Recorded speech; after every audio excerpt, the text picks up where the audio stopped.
Well, hello everyone and welcome back to another Theme Park Obsession video. My name is Dylan and thank you so much for tuning back into the channel. Today we are back at Universal Studios Hollywood to have some fun and check up on some park updates. So how about you and I dive right in.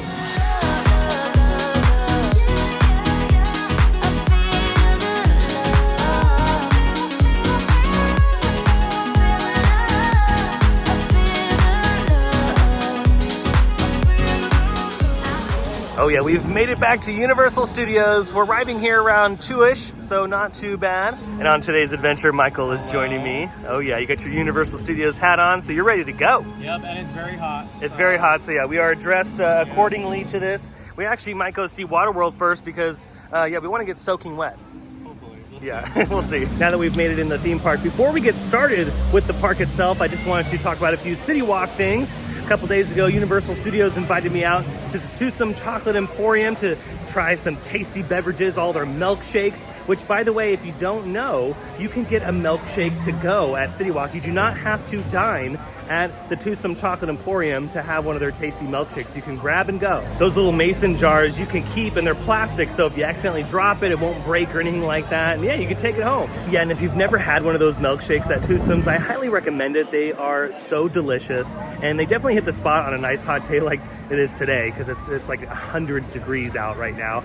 And obviously, they satisfy that sweet tooth. So yeah, remember, you can go to Twosome's and Chocolate Emporium to grab a milkshake to go. You do not have to dine at the restaurant in order to grab one. Looks like some new retail has opened up at City Walk, Karma and Luck, but it just opened up and you can get some beautiful jewelry in that spot. That was where the Zen Zone used to be, that water massage place. That is gone, and now the jewelry spot is there. And then next door at Fossil, they're still working on whatever that's eventually going to be.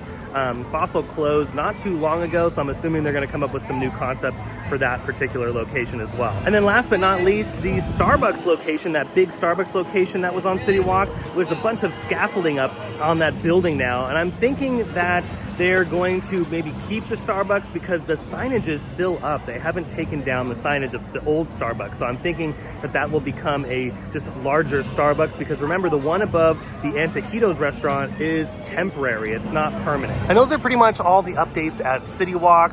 So with that, let's head inside Waterworld. They're getting ready to start seating for the show, and hopefully we can get a nice spot in the soak zone, because yeah, it's very hot today. It's like 100 degrees. Okay, we have secured our spot at Waterworld, and I think this is a good one. We are in the green seats, so we will be getting wet, but like I was saying, Michael and I are prepared. We got our swim trunks on.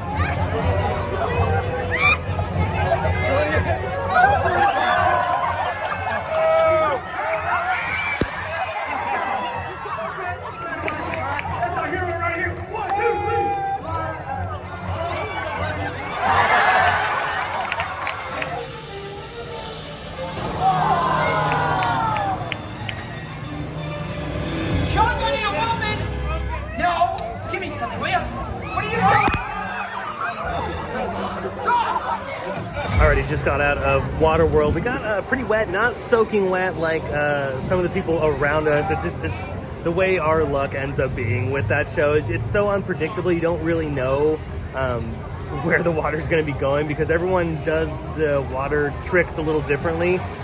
Sometimes I know like the general spot, and lately I've been like, okay, we're going to sit right here because I think this is where we're going to get the most wet. And of course, today, with my luck, that was the spot where we were the least amount of wet. So just like, it's so unpredictable. So if you sit in any of the green seats, some days you can be dry, and other days you can be completely drenched. It depends. Moving on though, in the park, here's your look at the all-new Fast and the Furious roller coaster construction. As you can see, they've completely torn down the old special effects building, and all that remains are a couple trees. And even from the lookout spot, you can see that everything has just been reduced to rubble. So the animal actor stage is gone, the special effects stage is gone. There's just a few more pieces of steel that remain, but other than that, everything else has been leveled. And then KTLA 5 was over Universal Studios Hollywood when they made the announcement that Fast and the Furious is officially coming as a roller coaster to Universal Studios Hollywood. They got some really good aerial photos and video of what the site looks like, and it's a lot larger than you think too.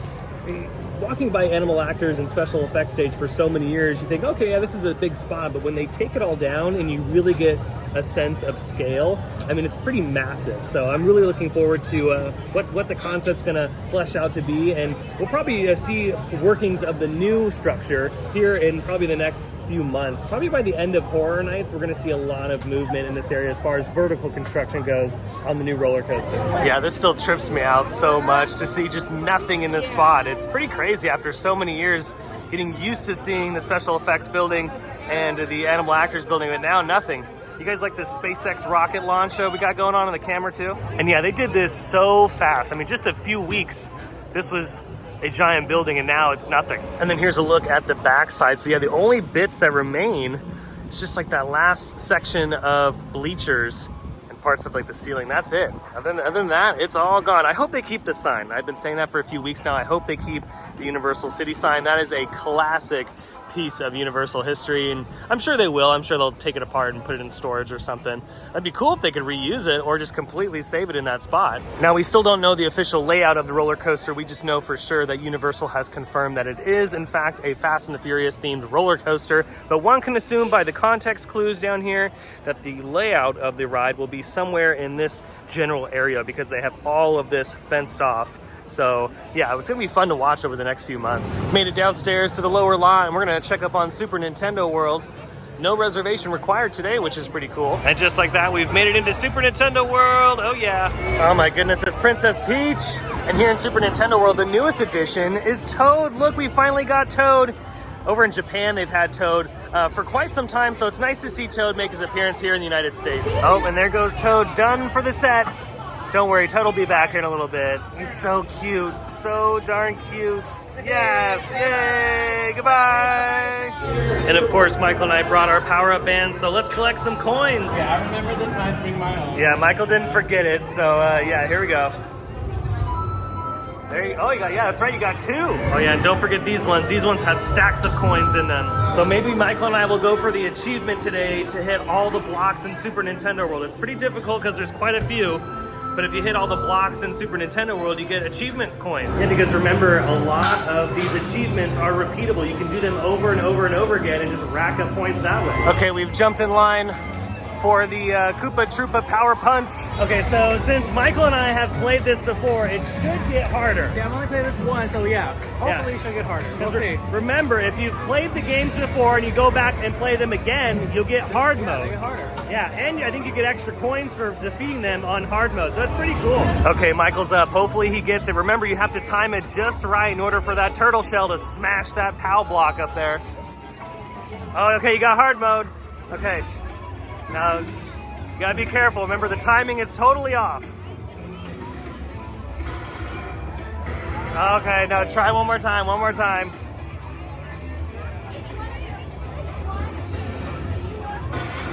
No. Okay, wait, hold on. Now, hit it right now. There you go, yeah. Okay, let's see.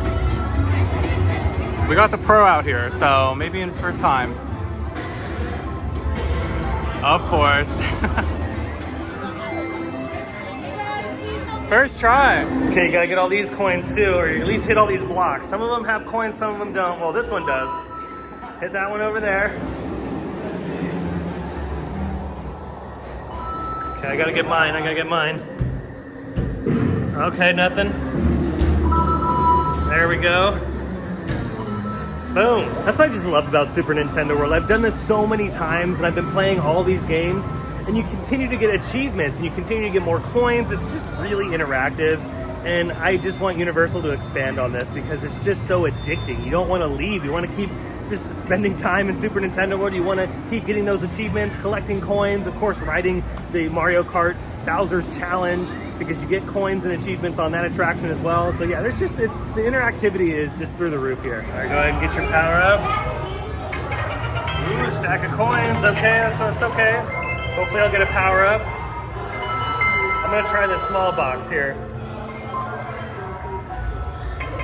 Ooh, I got a power up. All right, that was enough Super Nintendo World for today. Let's head back upstairs. Now, since we're over here by Jurassic World, I did want to mention that here at Isla Nublar, they have an all-new mug available for you, so that's pretty cool. All right, we've made it up to this escalator to where we can look down into The Last of Us haunted house. You can see that they've been adding some more details in the facade. More set pieces are showing up. We got some chain link fencing, Looks like some center dividers kind of in the front there. It's looking pretty cool. They're not done yet. Obviously, they still have a few more weeks until the opening of Halloween Horror Nights 2023, so I'm sure we're going to see a lot more details in the next coming days. I'm looking forward to it. I'm looking forward to this haunted house, too. And as we're slowly working our way out, here's your look at the New York street facades. All the work happening on this particular section. Yeah, work continues on the Mystery Project. You can see that they have installed the moisture-resistant paneling on the facade, so they are moving towards the next step. And I'm thinking that this construction, like I've said in previous videos, is going to be done by the time Halloween Horror Nights comes around. And I'm thinking they're going to revive the old candy store because a few years back they did have a little retail spot here, so maybe they're going to bring that back. And of course, we cannot complete this video without some merch searching. Oh yeah, we have plenty of Jurassic Park stuff, but the most important thing is the Halloween Horror Nights merchandise. Here's the new Stranger Things t-shirt, which will be a haunted house this year. Stranger Things Season 4 is coming to both Hollywood and Orlando. Isn't that kind of cool? Yeah, it's got texture and his eyes all gooey. Let's see, $33 for that. And they still have the Last of Us t-shirts available as well. And look at this, sunglasses, these are not part of it, these are just Michael's. But they do have some hats available, Stranger Things hats, for $30. Now last year, this is where they had all the Halloween stuff, and I'm sure probably by the end, by the middle of August, we should see some Halloween stuff, because that's roughly around the same time last year they installed all the Halloween merchandise. They'll bring back the Trivia store? Oh yeah, on City Walk? Yeah. They have to. Right? I feel like they have to, because that was really cool. That was like our version of the tribute store that they have at Universal Orlando. Fingers crossed that we make it out to Orlando for the season this year. Really like this Jurassic Park bag. But yeah, so hopefully in the next few weeks we're going to see a bunch of Halloween stuff over here. And then as far as Halloween Horror Nights announcements that have happened so far at the park, we have the Chucky Haunted House from the TV series, The Last of Us from the video game, and then the Stranger Things Season 4 announcement just a few days ago. So the next announcement that we know for sure of will be at Midsummer Scream.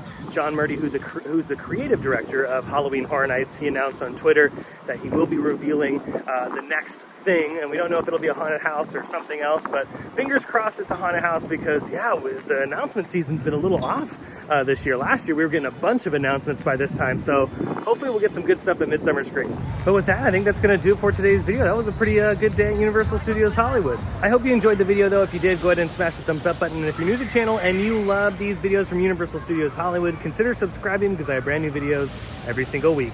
Be sure to follow my social media accounts by following the links down below in the description. But until the next video, I hope you have a beautiful day, morning, evening, whatever it is. And I'll see you next time in the parks. Bye.